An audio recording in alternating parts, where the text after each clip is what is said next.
Hey everybody, bit of a unique video today. I've never really brought you a video like this, but I think the timing of it's important. Assuming you have not been living under a rock for the last little while, you've noticed that the investment world is a little bit scary.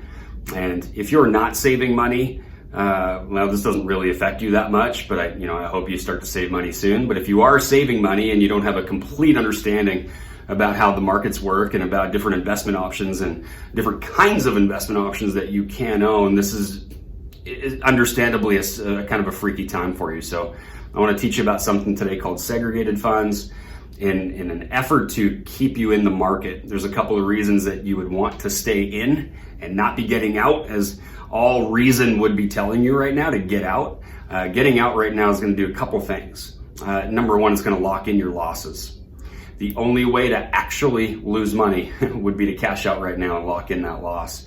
Think of the units that you might own in whatever investments that you have just decreased in value today. You haven't lost money yet. You lose money if you take your money out. It would be the same as if you owned a house and then the price of a house went down. You didn't lose house. You've just lost value of the house in that current market. So you just got to give it time to get back where it's going. And the second reason that it's very important to stay invested is that you don't know how to time the market. If Warren Buffett can't time the market, you can't time the market, I can't time the market. And if I don't have money in the market, when things go back the right direction, I'm gonna miss out on the biggest days of gains. And so I've got to find ways to help you become more comfortable staying invested. So I want to teach you about something called segregated funds. It's a very small percentage of the population have been educated on this stuff and how it works. So I want to help you out a little bit today. So picture a segregated fund as just a giant pool of money, much like any kind of investment fund that you would own would be. Okay, and a professional money manager will take the giant pool of money and they'll buy stock and they'll buy bond and they'll hold some cash and they'll own some things. And the idea of the seg fund is to go out into the market and either make money or lose money. That's what happens.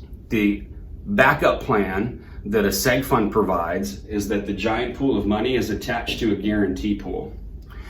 And so you have some protective measures in place on your money in the case that the markets are terrible like they are today. So seg funds are going to provide you with two different benefits. Number one, it's called a maturity guarantee. In a business like mine, you have to be very careful with the word guarantee, but seg funds do offer principal guarantees. Meaning that, let's say you put X number of dollars into here and then it all goes down, as is happening for almost all of us right now. If they do not get you back up to where you were and your maturity date arrives, you're going to be topped up. Your losses will be topped up from the guarantee pool. And so, while a guarantee is a scary thing for somebody like me to say, in a seg fund, you can have a maturity guarantee. You can also have what's called a death benefit guarantee. So death benefit guarantee is exactly what you think it is. You put X number of dollars in, the market goes down, and you pass away. Your family needs the amount you put in. They don't need the current market value, which might be lower, and they're going to be able to get topped up again from the guarantee pool.